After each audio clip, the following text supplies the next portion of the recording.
Divergent thinking is a thought process used to generate creative ideas by exploring many possible solutions.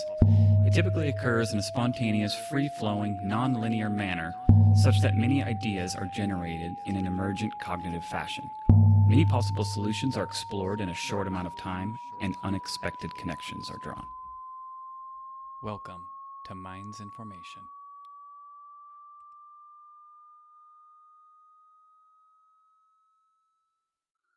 Okay, there we go. So I recently just started adding headphones. It's a little weird when only one person wears them. Yes. But it actually makes me focus even better because I can hear both of us. Right. So I can monitor and make sure the quality is good. So if anything, it probably helps me tune in even better. I have the same issue with, like, I can't do karaoke. Yeah. Because I can't hear myself sing.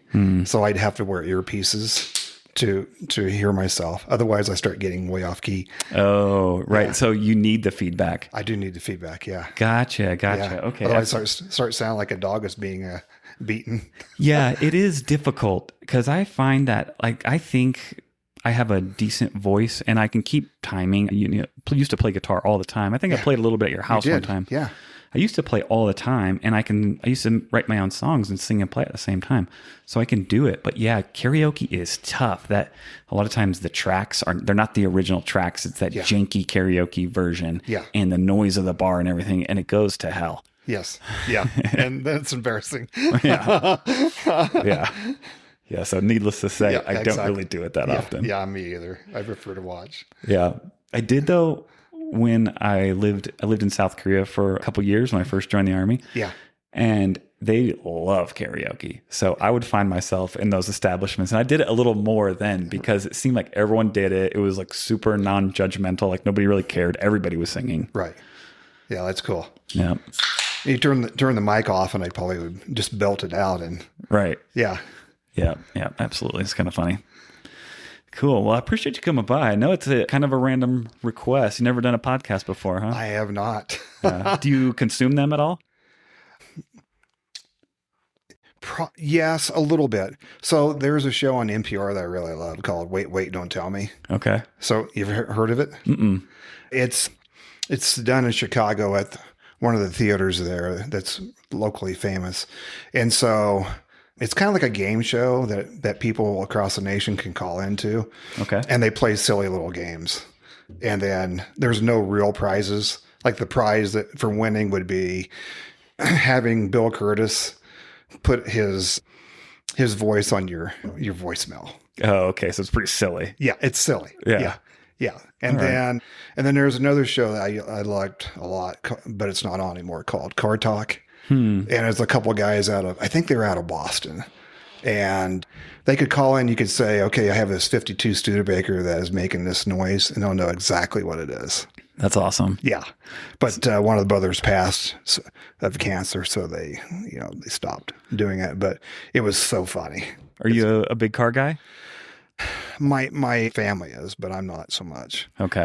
So when you get into a situation where you start doing a job and you get engrossed in it.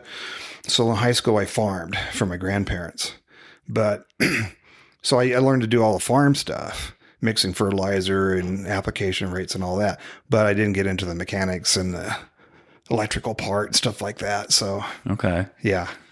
Yeah. I feel like I know enough to be dangerous, but I'm not going to like take anybody's motor apart or anything like that. No. And I could do basic maintenance, especially if it's an older vehicle. It's a little easier, Yeah, nowadays, the new stuff. It's crazy. Yeah, it's hard working on it. I changed my own oil when I had my 4-wheel drive truck, and so that's more of a pain in the butt, though. It is. It's like it usually doesn't cost that much. Yeah, so take it in. Yeah. There are certain things. So tell me about your music tastes. So we're about a generation apart, right? Yeah. So I'm just now turning 65. Okay. So generationally, we're probably a little bit far apart. Mm-hmm. So tell me about your tastes. Well, mine, I may be a unique case because mine are ever changing to a certain degree. I do have things that I love and I go back to, and things that bring that fond nostalgia, everything like that. Yeah. But I am also always on the hunt for new music and new artists, things I've never heard before. Yes. So I'm constantly kind of shifting, but roundabout way to answer your question as I see it now, and these are fairly constant throughout my life, is I really love reggae rock. So it's like, Bob Marley is kind of the OG of reggae, right? But it made its way to Southern California, and people started to kind of pick up the speed a little bit and make it a little bit more poppy, or maybe add a little punk rock. So it's this like reggae fusion that I really love. Sublime kind of started. I don't know if you ever listened to them. I know a couple songs by them, yeah. Yeah, they kind of created reggae rock, or made it popular at least. Right. I didn't know that they were reggae. Reggae based. They're a little more punky and ska-y, and they've got some other things going on, but they have like that reggae backbone. Right. So Desert Island Disc. What would you do? What would it be? Oh, my one CD? Let's say your top 3. I'm inclined to take AC/DC Live, because they had a live album where they played all their greatest hits. All right. And it was really good. Crap, I suck at these questions, man. Put you on the spot. Well, I'm so bad at picking favorites. Putting the interviewer on the spot. Hey, I'm here for it. You guys know whatever you want. But I do suck at favorite questions. I'm really bad at them. Yeah, I don't know. I'd probably just try to make a good mixture, something from the reggae rock world, and maybe like a hip hop album. Okay. I'd just like to mix it up. What about you? Do you have like old trustees? Well, yeah. I'm 25 years ahead of you, or behind you, whichever you want to look at it. But I would say Hotel California. Yeah. And I'd have to say also Kansas Left Overture. Okay. And let's see. Dark Side of the Moon, maybe. That's a good one. Yeah. Yeah. Those are all amazing albums. Yeah. But I think for me, it's kind of funny. I have almost a limited amount of times that I can listen to the same thing. Right. Before I'm like, all right. And I don't. Oh, you get tired of stuff? I do. Yeah. Okay. I don't. Yeah. So I'd also throw Doobie Brothers' Captain and Me in there. Okay. So that's like from 1972. So that tells you how old it is. Right. So no, I don't get tired because. So there's a local band here called The Long Run, and they do Eagles stuff. And then sometimes they'll do other stuff as a totally separate show. Okay. And I've seen them probably about a dozen times just since I've been here for 2 years. Okay. So, yeah, they're fantastic. But, yeah, so growing up in Kansas, mid central Kansas, the FM radio back in the 70s was, pretty formatted, and it was all mainly American rock. So your standards, Boston, and the Eagles, stuff like that. Mm-hmm. And they didn't play a lot of British rock. So I go to school at K-State and then A&M, and then moved to California. And so I'm down in the lower desert, right 2 hours away from San Diego. And I started lifting at this weightlifters gym. So the bodybuilders gym, right? Okay. So these guys are all hardcore bodybuilders. So back in the day, they had these, the receivers would have a coax connection. So you could hook up cable TV coax to it. Okay. And then it would boost your FM power. Nice. And then they stopped doing it. I don't know how the cable companies got wise to it or something. But anyway, so we're in El Centro. And so we're about, let's say, maybe 2.5, 3 hours away from LA. But LA had this great station called KLOS. It's still going. It's probably been going for like 75 years now. Wow. And so they had probably like the best DJs lineup maybe in American history. They were amazing. They knew their music. And they played a lot of Zeppelin and Pink Floyd and The Who. And that's where I kind of started getting into expanding my horizons a little bit. And I mean, once I heard Kashmir for Zeppelin, I was sold. Amazing. Yeah. And then my favorite song by Zeppelin it's kind of a weird thing, but it's When the Levee Breaks. So do you know it? I'm sure I do, but I can't recall off the top of my head. It starts out with a heavy harmonica riff, followed, and then they kick in with a lead. Okay. And it's a blues song. Cool. Converted into a rock blues song. So it's from the 1929s. This guy, Kansas City Joe, I think his name is. And then there's a famous lady who does some of the backup. and for him. And so it's a strict blues song from the 1920s. Wow. Yeah. I love some of those remakes. Yeah. It's pretty wild. It's pretty cool. I've always kind of wondered, why I have that short attention span with music. It's funny, I go to a lot of live shows myself, but I would probably tell you 85% of the time it's probably 20-year-olds on the stage. So, I'm Right. kind of constantly not keeping up per se, but like I said, just constantly moving on. Yeah. But there's also an issue, that I do go back to the classics. I love classic rock and some of the older stuff, but a lot of the stuff in the middle doesn't have as much staying power. And maybe that's another reason why I move on, because a lot of current music, it'll kind of get your attention. It'll be good for a while, but it doesn't have the staying power that a band like Led Zeppelin does, that people are going to listen to that for decades. It's just like you hear something cool, you're like, yeah, whatever, and everyone forgets about it. And I kind of write stuff down or I'll take a picture of my Sirius XM screen to remind myself to record something. So there's this song you ever heard of a band called Fastball? Not sure. They did a song called The Way. Okay. And it's about this couple who decides to just basically jet out of their life, leave the kids behind, and go on a road trip. Cool. And they get lost in the Mojave Desert, and they end up dying. Dang. Take the dark turn. That's the background story behind it. Oh, wow. So I heard that song on a progressive station in San Diego, where I was living I lived there for about 38 years. And so I'd switch over and listen to stuff that's a little different. Right. And so I never could remember the name of that song, and I could remember sort of the melody a little bit. And then one night, like in the middle of 2:00 in the morning, I wake up and I go, oh, I think I know some of the lines of the song. So I look it up, and sure enough, and then I was able to put it in my iTunes. But there you go. So I listened to some progressive stuff, like let's see. There was a band called the Church, which is pretty good. Okay. And then like Collective Soul. Oh yeah, I remember them. Yeah. Yeah. From the 90s. Totally. Yeah. Some of that stuff. And I like the Nirvana and especially Stone Temple Pilots too. Yeah, they were really cool. From the 90s. Yep. Yeah, I also wonder if maybe there's literally too much content, because that's you see that across a lot of different industries, right? Like I said, you don't see super bands, like you used to back in the day, but it's like there's so much noise. You have to be such a megastar to rise above that. Yes. It's the same thing like if you open up Netflix or HBO. Sometimes you're almost a little bit overwhelmed by the choices, It almost makes you feel... absolutely are overwhelmed. Yeah, it almost makes you feel nostalgic for cable, even though it sounds a little crazy. You're like, well, at least it was simpler. You just watch what was on. And you missed some hidden gems. Mm-hmm. So what are you watching now? Anything? We want to start watching Welcome to Derry. I haven't started it yet because I had to get Jessica caught up. She wanted to watch It 1 and It 2 because it's from the Stephen King universe. Yes. But that's one we want to watch. A lot of football lately, to be honest, because I don't watch a ton of TV, so it's been a lot of football. So are you lately. College or pro or both? NFL, yeah. NFL. Yeah, I only got time for one. I can't keep up with all of it. College football is a little bit of a mess right now. Is it really? How come? Well, they instituted what's called NIL. So it's name and likeness.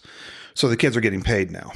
Yes, I remember hearing a little bit about that. Right. So now what's going on is, so it's a big competition. So the teams are just simply reaching out, colleges are reaching out and offering better NIL deals to players. And so there will be teams that they may have like 30 kids on their roster change and leave. They call it the portal.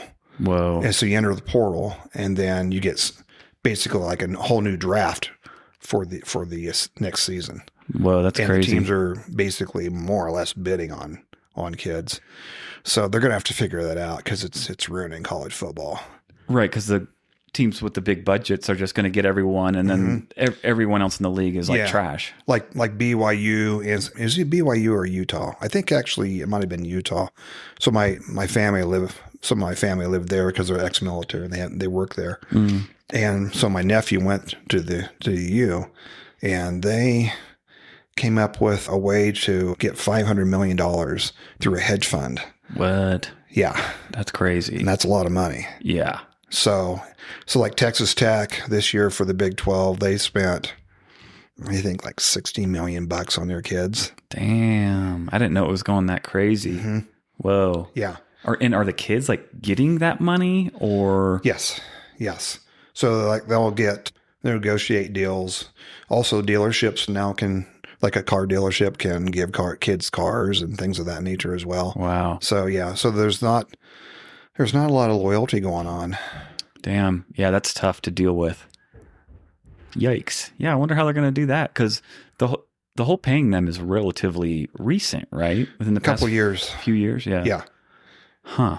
Yeah. So yeah, it's a mess. That is a mess. Yeah. I don't If even you know have a what you do coaching about it. change, it's even worse. Yeah. So, because the kids were like, okay, I'm either going to follow the coach or the new coach coming in, I don't really know him, so I'm just going to jet.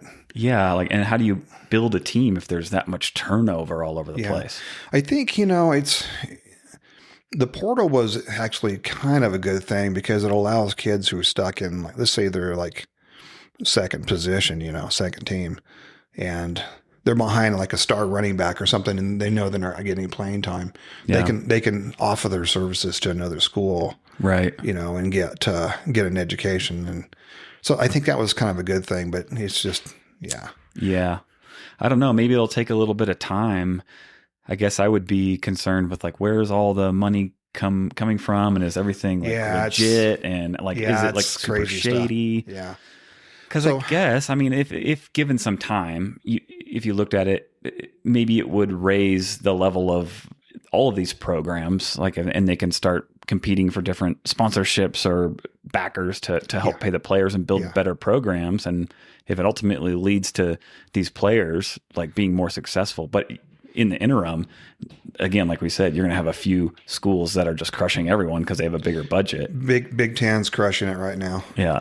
SEC usually crushes, but they had a down year. I mean, they had good teams that made the playoffs, but they didn't go very far. So right. Big Ten was by far. Indiana is so good; they're almost pro. They're almost a pro team this year. So, dang. So what else? What else are you watching? Let's see. What have we watched lately? Oh, Fallout. Have you watched Fallout? I have it on my list. Yeah, it's cool. It's really cool. Yeah. But I played the video game too, so I was already kind of a nerd for it. Yeah. But it's a fun show either way. I'm introducing Debbie to a few things. So yeah. So she likes the horror genre, but not, the slasher. She likes like the supernatural. Right. So I introduced her to this show, which is, let's see, who put it out? Let's see. I can't remember where it's on right now. It might be on Amazon Prime, but it's called Penny Dreadful. Okay. I don't know if I've seen that one. It sounds so familiar. Well, I got the worst memory too. Yeah, it's really cool concept. It's 1890s London. Mm-hmm. So you have Dracula, a werewolf, the whole gang, huh? Frankenstein and Frankenstein's monster, and then Dorian Gray. So, the legend of Dorian Gray. Yeah. Dorian Gray's interacting with them, and then you have actually Satan. And so the premise is that, who Eva Green is? Mm-mm. She was like the Bond girl in the first Bond movie with Daniel Craig when he took over. Okay. So she drowns at the end of the movie. Right. I'm thinking ahead. Yeah. So she is considered by both Satan and Dracula as the mother of all evil. So she's actually she's in God's favor, but they both want her really bad. So it turns out that Dracula and Satan are brothers, and they both were kicked out of heaven. Whoa. Satan got assigned to go to hell and rule there. Dracula got the living part, and they're both after her. Oh, wow. So the werewolf is, let's see. I have a Josh Hartnett, and he's basically, as everything begins to play out, they find out that he's what's called the wolf of God, and he's her protector. Interesting. Yes. Oh, that sounds pretty cool. Yeah, it's a really good series. Okay, sweet. I might have to look into that one because that sounds like something I'd enjoy. Yeah. So I told my brother-in-law, I always kind of turn him on to these new shows and stuff, and sometimes I have to do a little convincing. Yeah. So So there's like a modern Western called Justified Mm, with Timothy Oliphant. okay. It aired on FX. FX makes really good programming, I think. Totally. So like FX would be Justified, and then they did Sons of Anarchy. Mm. Yeah, I watched that one back in the day. That was an awesome show. Yeah. I crushed like the whole thing on one of my deployments or something. I'd work in night shift or something like that. So yeah, Justified is the story of this federal marshal who does a shooting that is quote unquote justified in Miami on top of a fancy hotel during the middle of the day where everyone's having, crab cakes and stuff. Oh, wow. And he shoots a gangster. So he gets reassigned to Kentucky down in coal country. Mm. And he has to, where he went to school. And so now all of his former buddies from high school are doing different types of criminal enterprises, and he has to go after them. Wow. So that's cool. It's pretty fun. It's a pretty cool show. Yeah. Sometimes I'm a little envious of people that get into TV shows and movies, because I think I do have a little bit of an attention span issue, and I'll get really bored unless something's very captivating. Right. And even sometimes when it's good and people are like, you have to watch it, it's so good. I'm just like, dude, I can't. Like, I gotta go. I'm just gonna go outside. Yeah, I get it. I get it. Yeah, I know. I've always had a love for good movies and good TV series. But I'm really selective about what I watch. That's kind of me too. And maybe I just have gotten more selective as time has went on. Mm-hmm. Yeah, there's too much content to watch. Yeah. Like I tried watching a show on CBS called Ghosts, and it gets great reviews. Yeah. And it's a comedy, and I just didn't find it funny. Right. So that's how it goes half the times. But again, like I said, too much. Yeah, too much content. So I got a question. It's going back to something that you were talking about earlier. You used to live in Southern California. Yes. So there's a lot of people that talk about like LA has just gone completely downhill. It's a horrible place. Do you have like any opinion on that, or have you been back? Well, I guess I feel like you got to be careful to just what people say. Right? Yeah, you do. You have, first off, I think you have to take who's the deliverer of the message, right? Mm-hmm. So I ran into this. I was in Utah a few years back during the summer, and I was doing a lot of bike rides and hikes and stuff. And I ran into this lake near my sister's house, and these people were the camp managers and the lake managers, and they asked me where I'm from. And one lady's like, "Oh, you're from San Diego? That's so cool." And another person said, F California. Right. And I'm like, okay. That's very much an attitude that exists in the world. Yes. Yeah. And so I asked the lady, "Have you ever been?" She goes, "No." I said, "If you've never been, I mean, if you throw the politics out, it's the most beautiful state in the nation." That's how I tell people too. I mean, you have such a wide variety. Even the desert has a beauty to it, like just looking at it geographically and just the nature and the landscape, even the weather. Yes. It's awesome there. Yeah. People get very wrapped up around the politics. Wintertime, you could surf. You'd get up at 5:30 and surf. Mm-hmm. You could then drive to either Wrightwood, which is north of San Diego, or like Big Bear, which is east of Riverside. Right. Ski for a few hours, and then get a hike in the desert all in the same day. Yeah, it's pretty wild. Yeah. Not a lot of places you can do that. Yeah, but so like getting back to what you were saying, LA is pretty wild. It's different. So like San Diego, pretty calm city. Yeah, San Diego's chill. It's nice. Yeah, very chill. Yeah. And so probably the worst thing I wouldn't say worst, but like, let's say crime, if you want to talk about crime. One of the craziest things I saw in San Diego, and I saw it live. I came home from work, had the TV on, 4:00 news or whatever. Yeah. This guy on, I think, Claremont Mesa Boulevard, which is like south of La Jolla on the 805. Mm-hmm. He stole a tank. He broke into a National Guard armory, figured out how to get the tank running, and he started driving down Claremont Boulevard and just riding up and over parked cars just for fun. That's crazy. And crushing them. And seeing that live was pretty wild. Yeah. It didn't end well for him. I bet. He resisted and they took him out. But so that's the extent, so then the local news would be, oh, what happened this weekend? Oh, this guy got drunk and there's a corner somewhere in El Cajon up in the mountains, semi-mountains, and people would miss that curve and run into the same house over and over again. That's San Diego news. So when I retired and I moved to San Juan, you know where San Juan Capistrano is? Not exactly. So you have Oceanside, and then you slide in, then you have Dana Point, San Clemente, and then San Juan Capistrano, then Laguna Beach.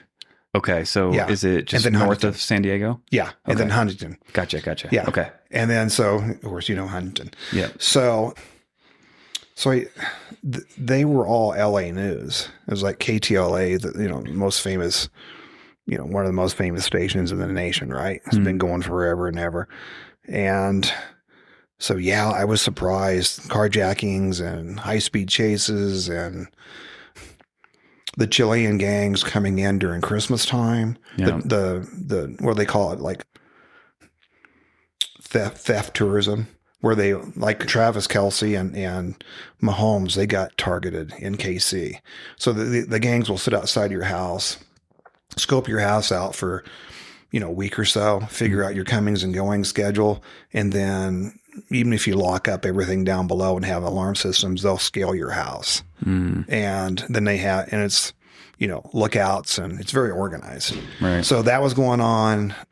The theft of catalytic converters was going on. Yeah. So this is like 2022. Sure. So, and then the big thing going on also was people following, let's say like West Hollywood, Bel Air area. People would go out to dinner and have like a Rolex watch on, and people would be out with binoculars looking for jewelry, and then they would follow people home and rob them. Wow. So LA's pretty wild. Yeah, but it has a great side to it as well, I'm sure, like anywhere, you're going to have bad parts and good parts, places you avoid and places you go to. And I think LA's probably always been a little crazy to a certain degree, even just Hollywood and just this wild life that all these people are pursuing, and then everything that is getting drawn to that. It was like the place, and that's going to attract all kinds of people, good and bad or whatever. Yeah, it is.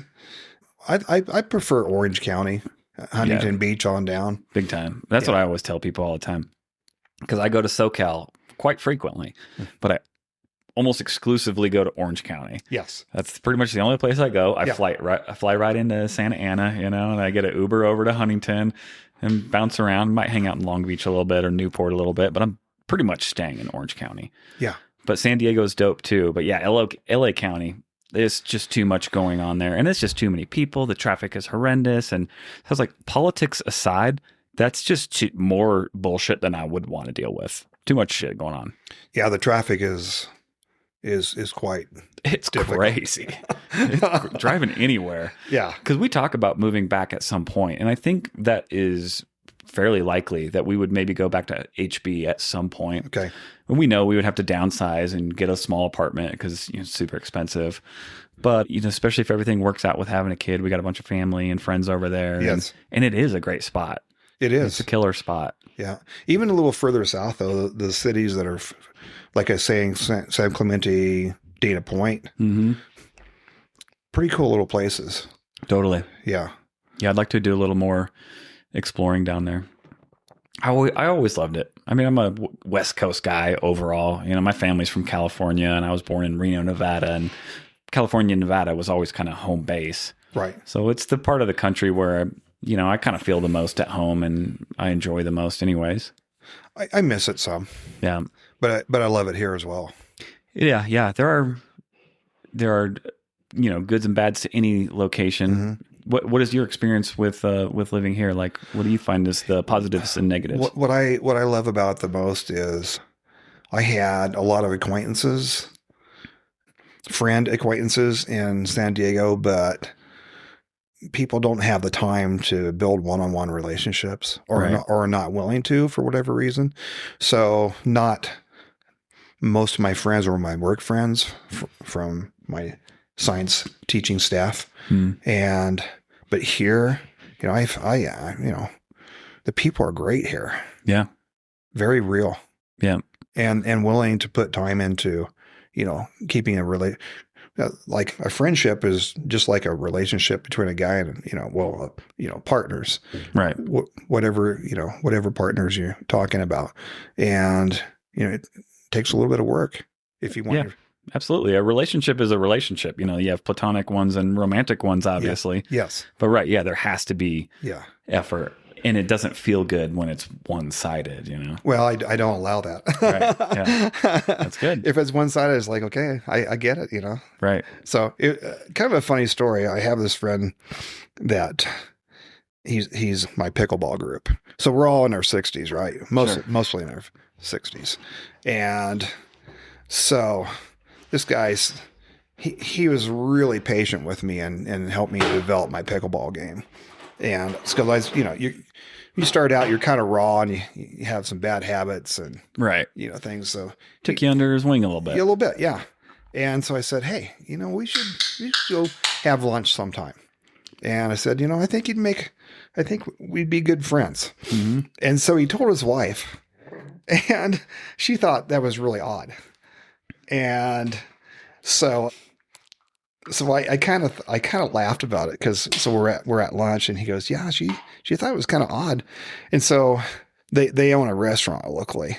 And so my pickleball group goes down and we go to their restaurant. And so I met her for the first time because she's not part of the pickleball group. And I said, I'm the guy you thought was gay and hitting on your husband. Yeah. That's because that does happen. And she thought that was pretty funny. Yeah. And he said, I didn't say that. Yeah. No, I get it. It kind of weirds people out because I've essentially done the same thing to people, right. Especially when I was back doing meetup, and I would almost give people a disclaimer. I'd meet someone cool, we'd be talking and seem to have a lot in common and have a similar energy. And I'd be like, hey man, this might sound a little weird or random, but you seem like a cool dude. Like, I feel like we'd be friends. We should hang out sometime. Yeah. And a lot of times people are like, what? Like, or they'll kind of be like, yeah, okay. And then but then they'll never, they'll kind of blow up. Which I get it. It is a little like it shouldn't be weird, but I get why it does seem weird. I don't know. It's like that bro code thing, where, a little bit, yeah. Where you're almost like, I'm super straight. I would never do that. But I've also been in experience. It has nothing to do with your sexuality. It's about wanting to foster a relationship with someone that you think could be a good friend. Totally. And you can never have enough good friends. Right. But I have kind of seen the negative side of it a little bit because I've been approached, a few times where I thought someone just wanted to be my friend and that wasn't what was going on. I was like, oh, okay. A little ulterior motive. Yeah. Yeah. Oh, you mean like from a gay dude that I didn't really realize what was going on. Okay. Yeah. And right. So, it can get a little weird out there. And then again, there's just this, like, we have to be hyper masculine and it's like, dudes don't talk to each other like that. It's like, I don't know. It's just this weird thing. Like where people have this like bullshit wall up that, you really don't need that much. Right. Yeah. I don't think you need to be over the top sensitive, but you don't need to be John Wayning it all the time either. Right. So totally. Yeah. That's kind of my, so I try to put work into it. I try to keep in touch with you guys. Right. Yeah. And it's like, you don't have to be like texting each other all the time or anything like that. Just say hi once in a while. Yeah. Say hello once in a while. Get together and go dinner. And like we've talked about, go have dinner. Yeah. Yeah. Absolutely. Hey, happy birthday. I hope everything's going well. Whatever's going on, Yeah. The meetup things can be a little dicey anyway. It can get a little bit weird. And that's kind of why I started to want to step back from it a little bit. And I'd like to set something up. I'm still kind of working on what exactly that'll be. I'm participating in another group a little bit. Right. But ultimately, I do think I want to figure out another way of doing things. But I got to also come up with a system to, I don't know, maybe some sort of filter. And I know that sounds weird, but because you can cultivate some really cool events and have some great times with some great people. But it's like, how do you handle the more challenging ones when you got some people that are maybe bringing the whole thing down? I don't really know how you deal with that exactly, but Yeah, I get what you're saying. Yeah. You mean like someone who plays kickball? It could be, Yeah, it could be. and steps in and wants to be the boss of the kickball group. It could Yeah. be. It could be anybody. But yeah, there's some personalities that are. Yes, that particular personality I moved away from pretty fast. So Yeah. yeah, Yep. So I don't know. It's weird. On one hand, you just got to let everyone be themselves. But yeah, how do you? I mean, it's not like you have any control though. So I don't know. no, you don't. I'm playing with some ideas and thinking about relaunching some sort of event coordination, but we'll see how it shakes out. Keep me in mind because I found that I got back on Facebook when I came out here, Mm-hmm. and my goal was to use it as just a way of keeping in touch with what's going on with the band scenes, Sure. and then Bernie's Mountain Dog Rescue, Mm. and a lot of those sites or pages or whatever people's are kind of scammy, Yeah. and so I've noticed like with the Facebook groups for Bernie's Mountain Dog, people would put out a question, "Hey, what should I name this dog? My new puppy," and it's a total scam. Yeah. They just want you to reply, then they got your name. Yep. Yeah, and so it took me a couple of times to figure out, oh, I'm not supposed to participate in that. Right. Yeah. Yeah. Because next thing you know, you start piecing things together. Yes, people start sending you, "Hey, have you ever thought about investing in this, this particular hedge fund?" And I'm like, "Oh, Right. okay." Or just farming your information piece Yeah. by piece that might be the questions to like unlock your account or something Yes, like that. exactly. They can start piecing together birthday or Yeah. mother's maiden name or whatever else. So then my pickleball group started friending me, and the next thing you know, I have 30 friends, and I had 0 friends on purpose. Right. And I just wanted it to be not a non-social thing, but just information about what's going on out in the city and up in Parker. There's good music up in Parker as well. Right. And so finally, I'm like, someone posted something and it was political. I'm like, okay, I think I'm done. Yeah. It's a mess, man. Yeah. I deleted my Facebook account and moved on from that one. But I do miss one thing it was good at was Facebook Marketplace and some of the groups, because some of the groups were cool for finding out just random things. Absolutely. And I did appreciate that. But God, social media is just toxic sludge, It's designed to get you hooked. Right. And to sow division to a certain degree, Yes. because that keeps people involved. So the algorithm, I don't even think it's a master plan. It's just what you participate in is what it's going to show you. Yeah. So if you see whatever it is, whatever political thing, and you're like, you son of a bitch, and you start lighting everyone up and you start going crazy on there. Yes. It's just going to keep showing you that over and over because that's what you're interacting with. Everyone's super brave behind the Oh, yeah. the screen, right? It's so stupid. So stupid. Yeah. So I actually end up getting off Meetup as well. So just Yeah. I'm looking at some other platforms. There's an alternate platform and from what I understand, I was doing a little bit of research into it, but it sounds like there was a little bit of an exodus. So there was a demand for some other platforms. So I'm going to look into it and just see what's going on.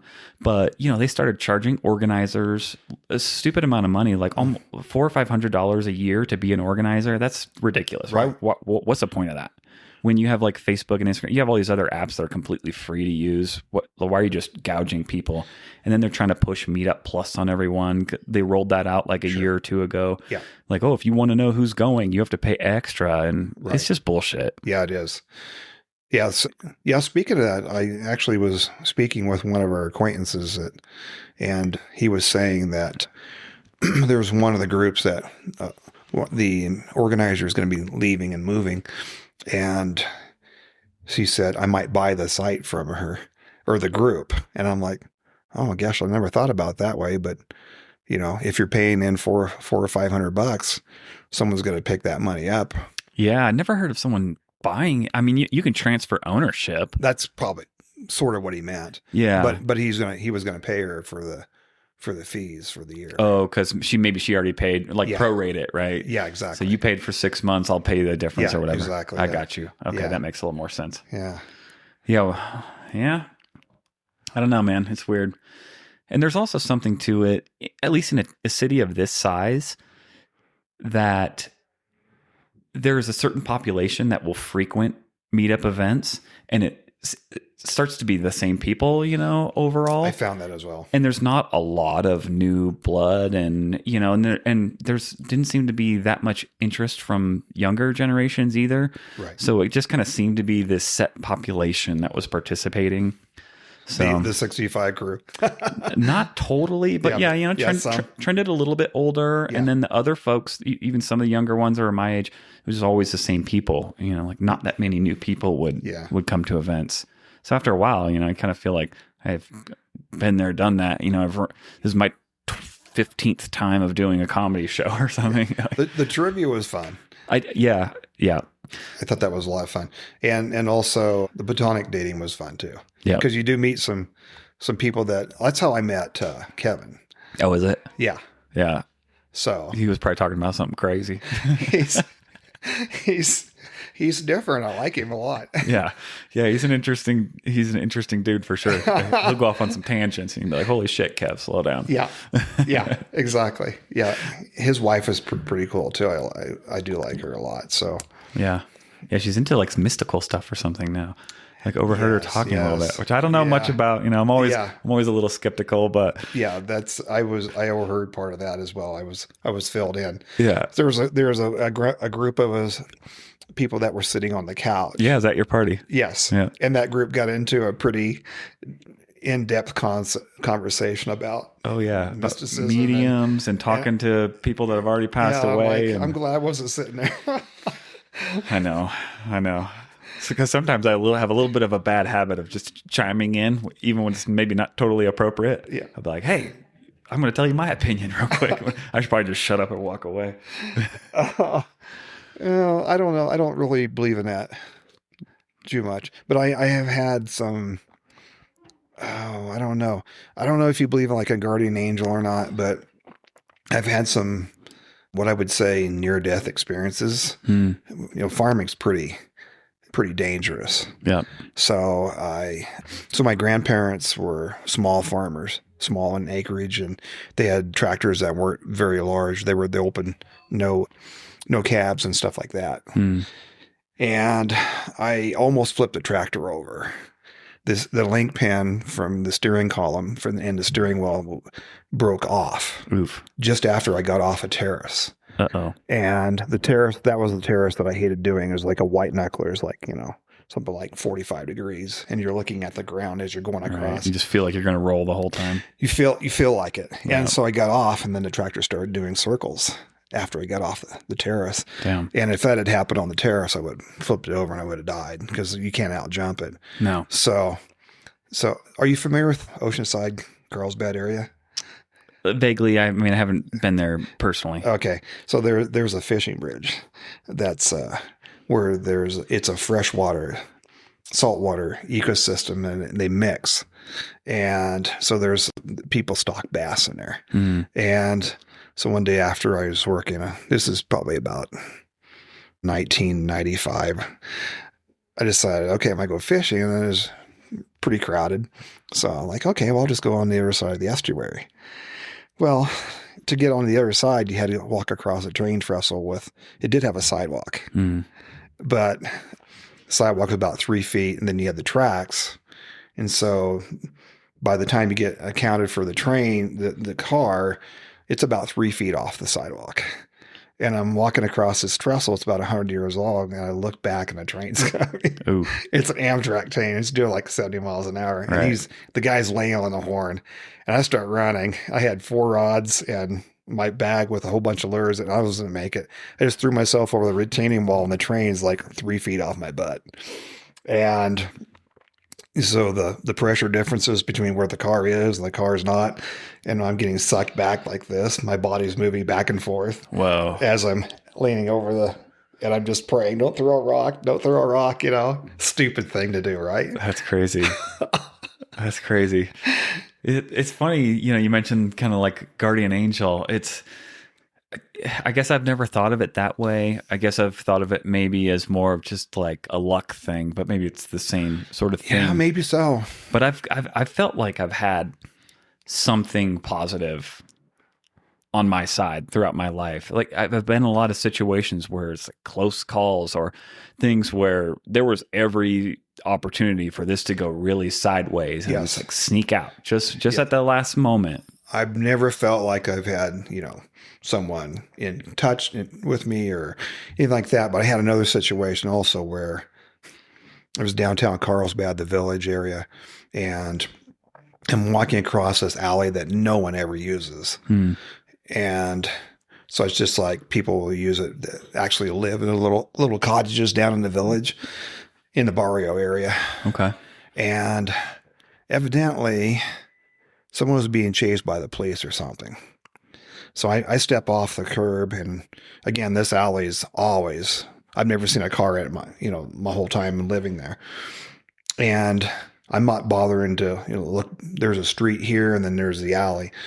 And I step off, start entering the alley, and this guy comes on my backside and screeches around about however fast you can make a corner, as fast as you can. And basically about a foot away from being hit. Dang. And the people behind me were freaking out. And like, oh my God, you almost died. Yeah. And the guy just kept on going. And I never saw the police car, but I don't know why he was driving like a bat out of hell. But yeah, he missed me by about a foot. That's crazy. So yeah, who knows what it is? I maybe it's just luck. It may be. You never know, though. I also wonder that, and this has totally been talked about before, but that maybe we have lost touch with something, humanity in general, because I think before we were all living in houses with electricity and surrounded by gadgets and gizmos, right? We were by a campfire looking at the stars and, Yes. practicing ancient medicines and doing ceremonies and things of that nature. And I think that you would be so much more focused on that sort of thing. You would believe in it more, and that maybe even be in tune with things.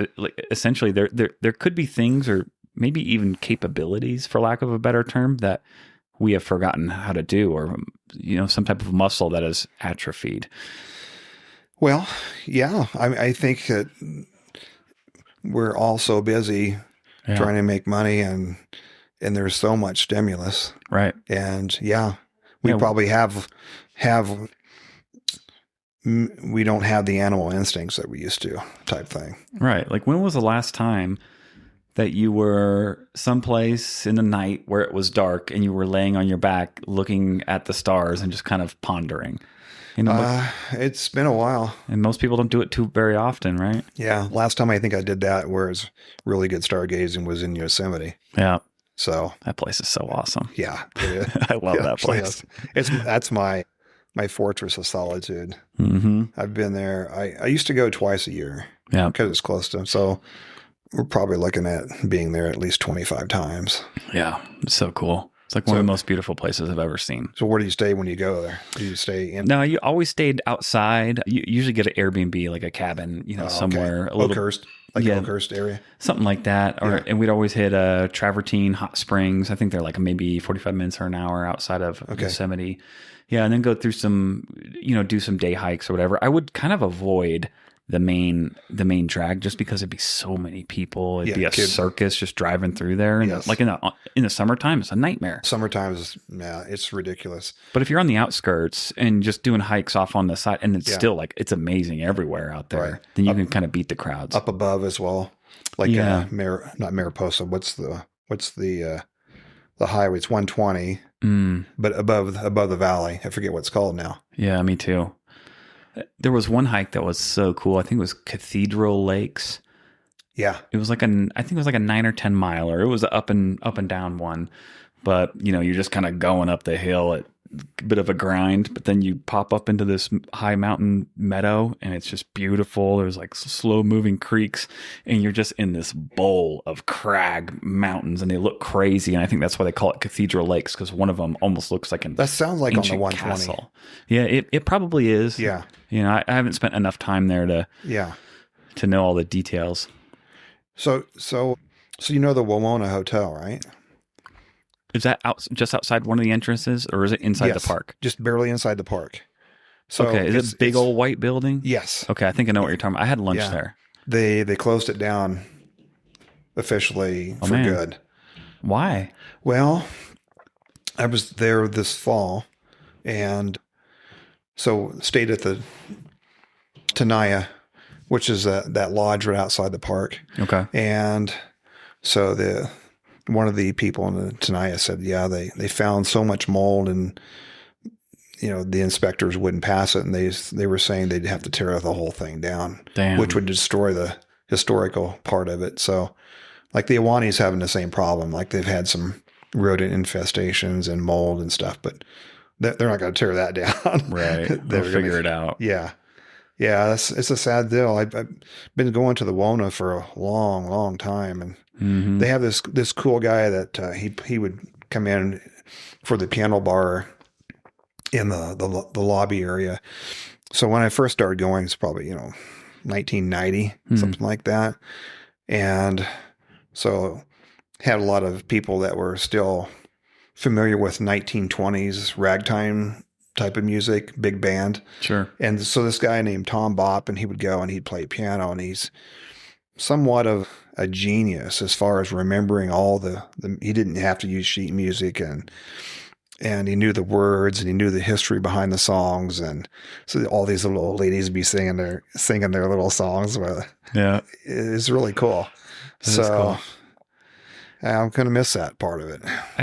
I really hate to see places like that, move on or shut down, because it seems like we have a real issue with building things of character in the modern age, things that last and things that hold value for it. Walmart and McDonald's and plastic. And I don't mean to be too negative, but I used to travel a lot, or I still travel a fair amount, but back when I was in the military, I was overseas all the time. And even when I was going to places that were maybe not so nice, I would still be fascinated by their architecture, temples, or just certain parts of the cities. And that was one thing that bummed me out a little bit when I would come back home to the States. Because seriously, it'd be like Walmart, Target, a bunch of subdivision where everything looks the same, just more commercialized bullshit.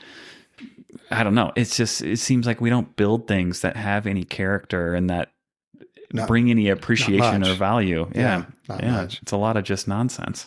Well, there's a group that does motorcycle trips in the back country. Okay. So I forget the name of them, but they generally ride like the BMWs that are slightly on and off road, right? Like a hybrid bikes. Yep. And I forget what they called. There's that's a class of bike. But yes. I don't know what it is. And so this group, actually, I saw this on YouTube. My nephew had it pulled up, and so they were doing Gold Country north of San Francisco, and they had two groups: less advanced riders who would stick to the highways mostly, and then the more advanced guys would stick to the back trails. And they're fording rivers that were 3 or 4 feet deep, things of that nature. Yeah. And so they went to all the different little cities that you never hear about, that are just like a pinpoint on the map, and that's all it is. And go into these bars that they just open them up for the local people. I mean, only people that ever go there is the locals. Right. It was really fascinating. Yeah. Super fascinating. So I think I'm going to have my nephew give me that link for that. And I'm going to do a drive and just hit some of the locations that they went to. Yeah. Because that's a great idea. Yeah. I love that stuff. One of my questions when we did the platonic speed dating one time was, what 3 things would you include in a vacation to make it perfect? And not counting the people, because everyone says being there with my family. I was like, that's cheating.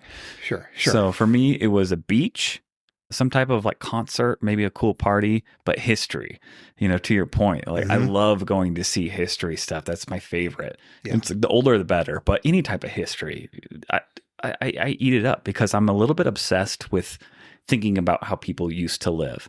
It's almost like I was talking about with being a little bit more spiritual or mystical, thinking about people back in the day. I just love thinking about where we came from and all of our history. So any chance I get to see some old shit, sign me up. Well, Europe's on my list. Yeah. So I Have you never been? No. Well, Greece. Okay. I spent 3 weeks in Greece in 2024. That's cool. So at the end, and that was great. Yeah. So we saw a lot of churches that were third through sixth century, Yeah. and they had what do they call them? What's a drawing on a wall called? Where they would paint it. Like a mural? Yeah, like a Yeah. mural, but there's a name for it. Starts with a P, I believe, but they had a lot of those, but super interesting. Did they take you or did you go to the Parthenon? Yes. Yeah. Yeah.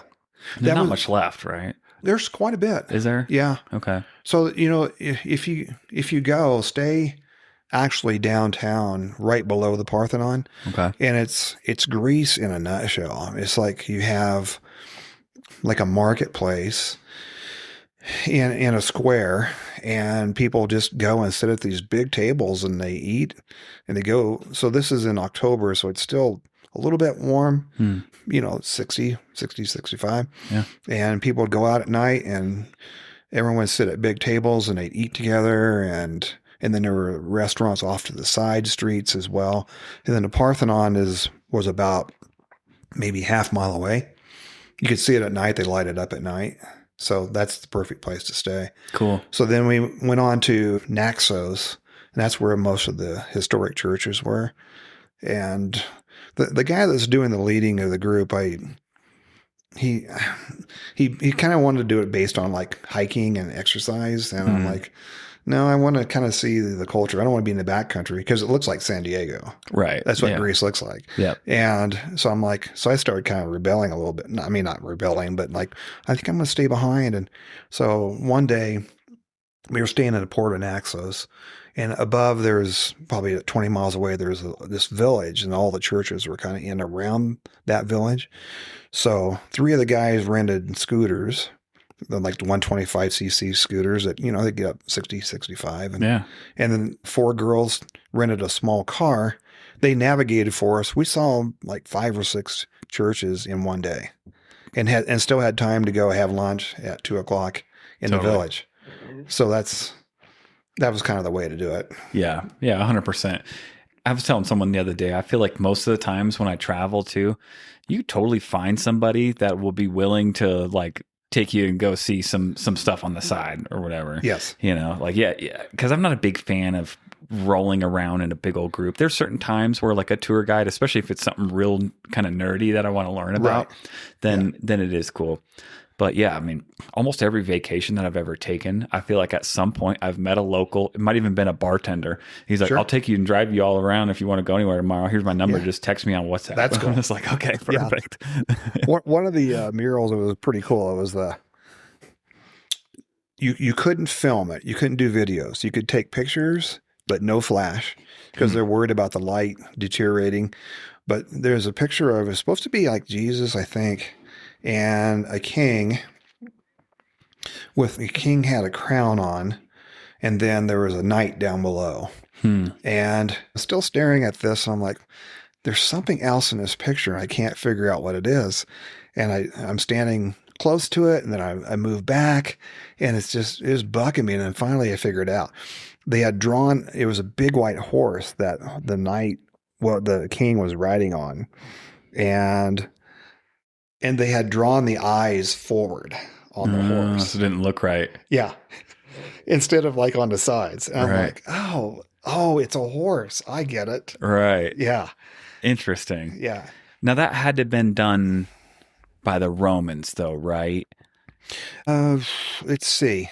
So 3rd century, I'm not sure when Rome took over parts of Greece, but... Well, I'm just thinking about the mythology / theology, because I don't think Jesus was a thing during the Greek times. No.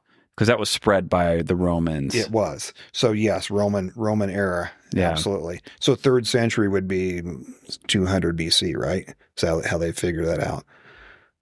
The 3rd century, and you go, so you count 0 through 100 as the first. Right. And then 100 and 200. So yeah, 200 on. Yeah. Through 500. Yep. Yeah, those churches.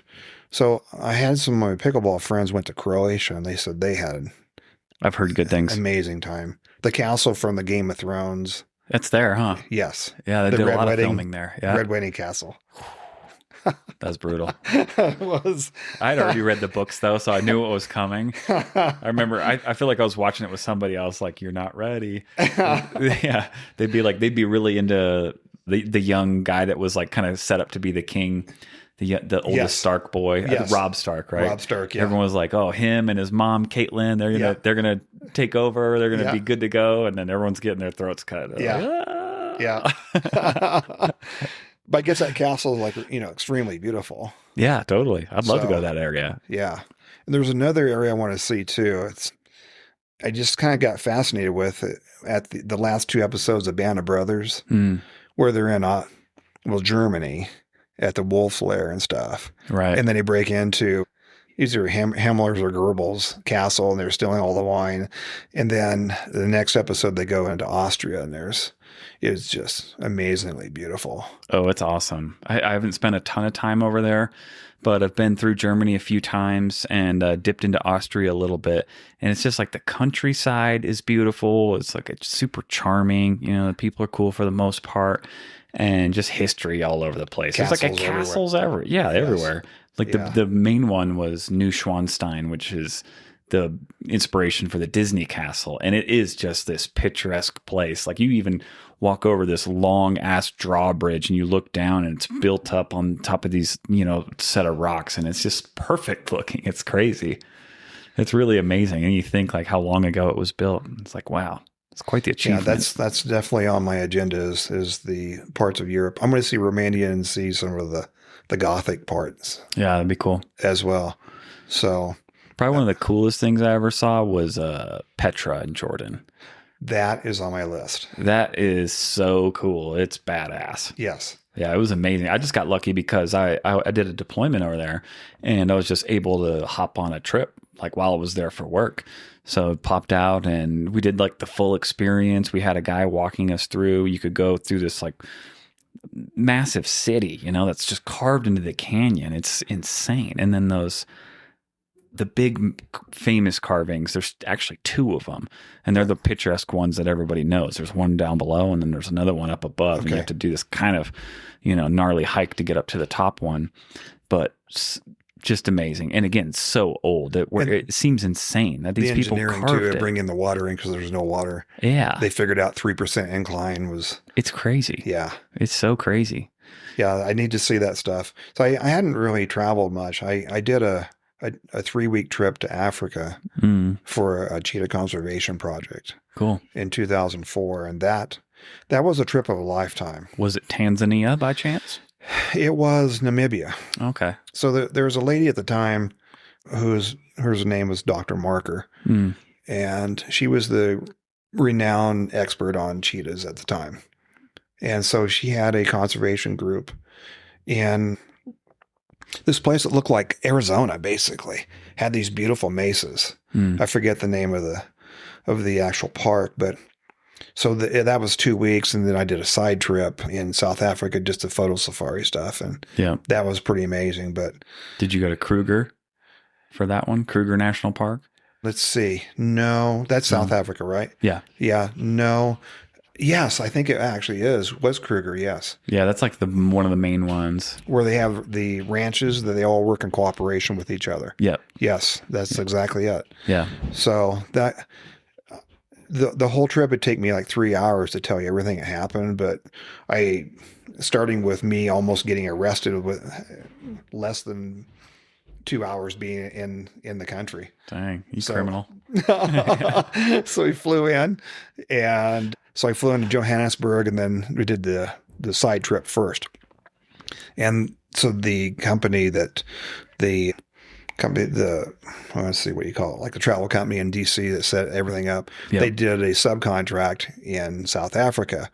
So a girl shows up, she's probably like 19, and she picks me up at the airport in Johannesburg, and she says, go up to the Delta's Premier Club. It's like high roller, and just hang out there. We'll be back for you in 4 hours.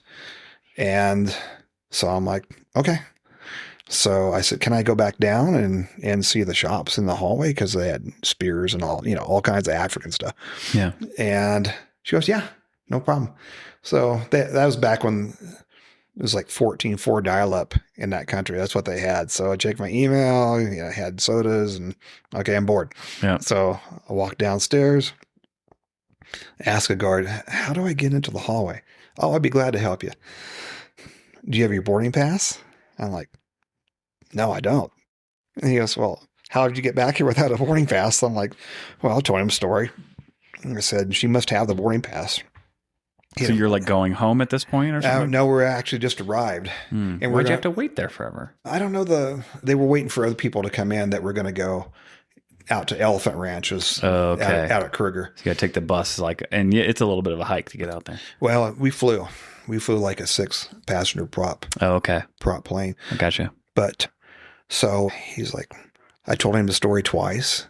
At this point, he's like doing this, and guards are coming over. I'm going to be arrested.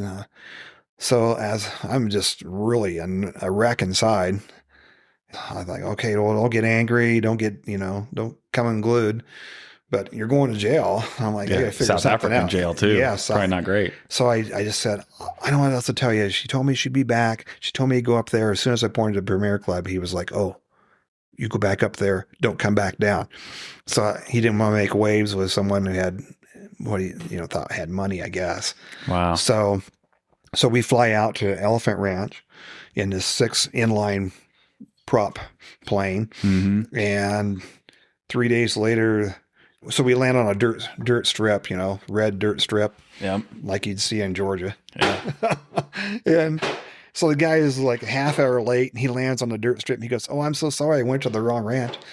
So we get up in the air, and I said, well, I'm the only person on the plane, and I climb it in the cockpit on the, in the co-pilot seat, put the earphones on, we're flying. I go, well, you might as well let me fly, right? He goes, sure, why not? So I go, are you kidding? He goes, no. He goes, just keep it on 270 and point it towards that mountain. And he goes, don't do this. All right. I don't want to have you doing this. I'm like, no problem. So I flew. So about halfway there, he says, oh, well, we've got to tell you, we changed plans on you. We're not flying all the way to Johannesburg. We're going to drop you off halfway, and then you'll catch like a flight with South African Airlines into the rest of the trip. I'm like, I don't care. So you get me there. Yeah. And so we land, he lands, and of course we're late, and there was a jet sitting there on the tarmac. It's about 90 degrees. And I run up to the outside check-in. I said, hey, I'm, Bradley, and checking in, and showed him my ticket. And he goes, boarding pass? I'm like, the guy had already jetted. I'm like, I don't have one. They left me high and dry twice. Dang. So I had to talk my way onto the plane. Jeez. They let me on. I had to talk my way on. He goes, you're on the manifest, but he goes, we trust you. So I step on the plane. There was like 100 pair of angry eyes there, because they're sitting in 90-degree weather waiting on the American. Ooh. Yeah, they're not pleased. They were not pleased. Dang. Yeah. Almost got caught twice without a boarding pass. I did. That's intense. The first time was a little more intense than the thought of being thrown in a South African jail. Yeah. I didn't have any issues with the police in South Africa, but I did have one slightly inconvenient moment. I mean, overall, I loved it in South Africa. I was there for like 2 weeks, did the whole thing in Kruger, the whole animal safari and everything. We stayed in the park for 3 or 4 days or something like that, and did multiple different, outings. That was awesome. And then, so I like to, I like to do most of my vacations on my, so I rent cars, I, stay in Airbnbs and stuff like that. So, because I like to see the, off the beaten path stuff, right? Right, exactly. So we do the national park thing, and then we go down to Durban, which is on the Indian side of the coast, and it's like jungly there. It's a completely unique climate compared to like Cape Town to the west side of the continent. Over there, it's like tropical. There's monkeys running around. The beaches are beautiful. Yeah, got to see that. Portuguese man o' war everywhere, or they call them like blue bottles, but those stinging jellyfish. Yeah. Got one of those wrapped around my foot. Not a good time. No. No. Not a good time at all. I've But seen that happen. shit happens. My niece had that happen. But then we kind of work our way around the coast. We're hitting, like there's like some giant waterfalls, some like cliffs, waves crashing in, and we're just kind of hitting all the sites. Make our way over to Cape Town, and Cape Town's dope, but a little bit grimy in areas, a little bit kind of gnarly in some areas where I was like, oh, I don't know if it's like safe out here. But where we were staying was good, and we went downtown. It was like the day before we left, maybe second to last day, something like that. But we're winding down the trip, and we go out to party a little bit in downtown Cape Town. Had a great time. We probably started at like 3 or 4 in the afternoon. It's light out and everything. Met a bunch of locals. And we had 1 or 2 different people tell us like, oh, this is great. Down here, everyone have a good time. But just like go home before dark. Don't stay out after dark. Mm-hmm. And at first we're like, okay, interesting. And then we heard it from another guy. And I was also like, interesting. But I don't know. I had this kind of like weird arrogance in a way, maybe just being from America, that I was like, oh no, I'm open-minded, I'm like, if I'm cool to people, they'll be cool to me type thing, which is the case most of the time. Sometimes, yes. But sure enough, you fast forward a little bit and, we're walking back to the apartment, and it had already been kind of happening prior to this, but at this point we are 100% the only white people out. And we're just getting eyeballed like constantly. People are just fucking staring at us constantly. And not in like a cool way, not in like a friendly way. Like, hey, buddy, we're getting looked at like that. And I was like, shit. So we're walking, and some dude comes up to me, and he kind of slams his foot next to mine, and he's like, hey, buddy, I think we have the same size shoes. And at this point, I think they're going to try to jump me or something and like take my shit. But what it was actually was a diversion, and he kind of reached in and he took my cell phone. So I'm like, get out of here, dude. I start getting like a little bit aggravated. I'm like, get the fuck away from me, dude. What are you doing? And we start walking along, and then I realize, and I'm like, gotcha. God dang it. And one of the other kids comes up on a bike, and he's like, hey, I think you lost something. I can help you get it back. And then at that point, I was like pretty mad. Ransom? So, yeah, they were like wanted me to buy it back, basically. Okay. Some shit where they're going to be like, let's go to the ATM, and we can help you get your stuff back type thing. But then I just kind of snapped. I was like, go fuck yourself, dude. I have insurance on that phone. I don't give a shit about that phone. You and all your buddies, go fuck yourself, dude. I'm out. I was like, keep it, you piece of shit. I just kind of started going off and then just left. But it was still stressed out because, this is not that many years ago where everything is tied to your phone. All your schedules, your itineraries, your tickets, like you need your email and shit. You need everything to travel.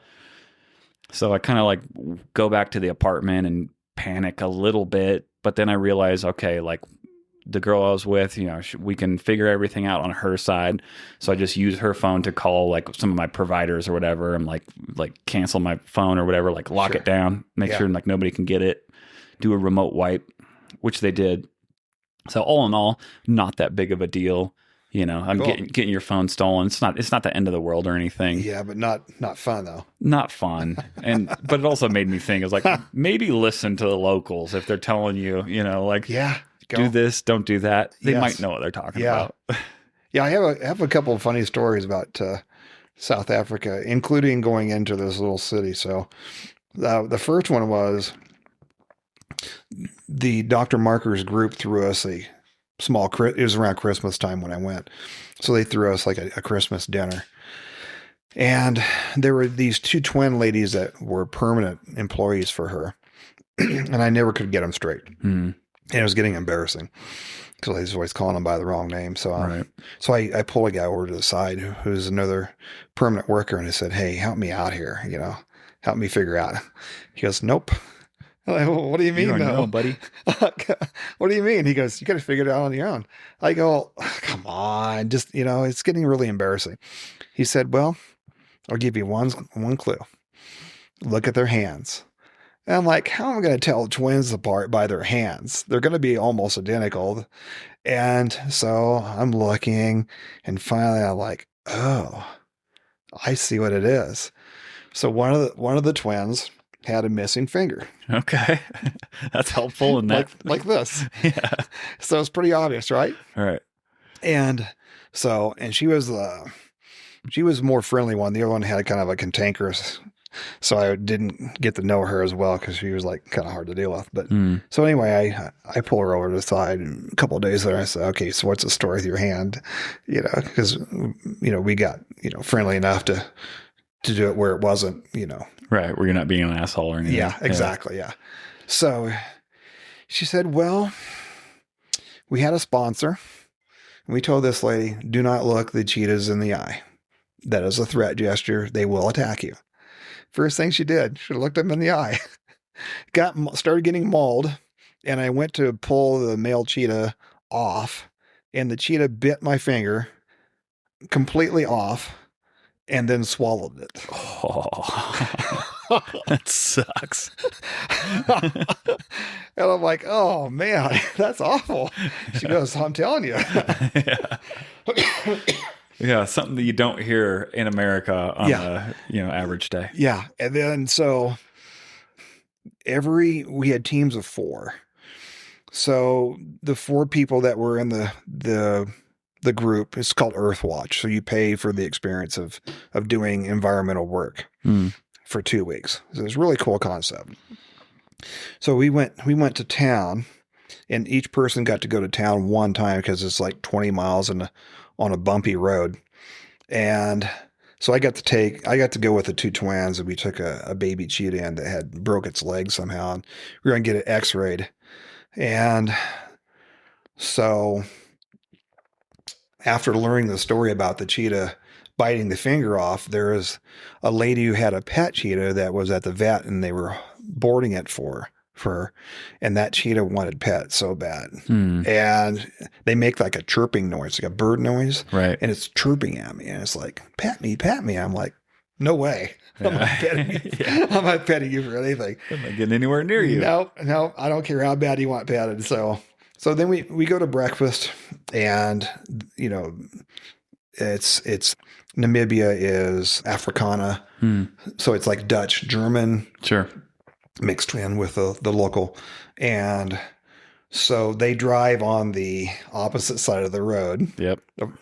So when you cross the street, what's the first direction you look when you cross the street? If you're on like this side, what direction do you look? Like if you're driving and you're turning? No, like you're going to cross the street, like you're going to jaywalk, right? Oh, yeah. Yeah. You always look left, right? Yeah. You look left. Yeah. Not in South Africa or not in Namibia, no. Oh, yeah. You look right. I almost got T-boned because of that. Yes. And the twins thought that was really funny because twice I stepped off the curb and got honked at and, screeched to the, almost got hit. Yeah. And so we go to this little breakfast place. Had these great pastries and good breakfast, and all these old guys are sitting around drinking their coffee, these old retiree guys. And I start looking at them. I'm like, something seems like really familiar about how they're dressed. And then it kind of dawned on me. They all were ex-German, Nazi war. And so they all had like tank hats on. So remember how they were like, the hats kind of went up like this and then across, kind of like what you'd see Rommel wear in a movie. Right. And they were all wearing tank commander hats. Whoa. With no insignia or anything. Everything was removed, but they were still wearing part of their uniform. When was this? Oh, 2004. Dang. That's crazy. Well, it's kind of like Argentina. So a lot of people from Germany, a lot of the German people. Yeah, there's like whole Bavarian communities in Argentina. Yes. Yeah, that was always the great conspiracy that Hitler actually escaped and yeah. moved to Argentina. Yeah. So that was a pretty fun trip into that little city. Yeah, man. Yeah, South Africa was great. Like I would totally go back, but at this point I got my eyes set on the rest of the globe. It's like there's so many cool places to visit. The bucket list is kind of endless because there's so many places I would love to see. Vietnam, Thailand. Oh yeah, that's up there. I mean, we had talked about Thailand as being like a potential honeymoon spot. So, we'll see. Yeah. Better get on that. I know it. When's that going to happen, by the way? We don't know for sure because we might have to kind of speed things up because essentially, long story short, we kind of have to get married sooner rather than later because of insurance purposes. Gotcha. Because to get help with fertility treatment, because she wants to have a baby. So, kind of might adjust some of those timelines, but hey, it's all good, man. Huntington Beach? Likely. Family's there. Yeah. Got to figure it all out. But anyways, Bradley, I think we should wrap it up for now. I think so. Yeah. All right. It's about dinner time, and It was good. It was a good talk. Totally. I mean, we've been at it for over an hour. Nice. So time flies when you're having fun. Yeah. Huh? It was good. Well, I appreciate you coming out, bro. You're welcome. Thanks for listening, everyone. Please make sure to like, comment, and subscribe. It really helps the show out. See you next time.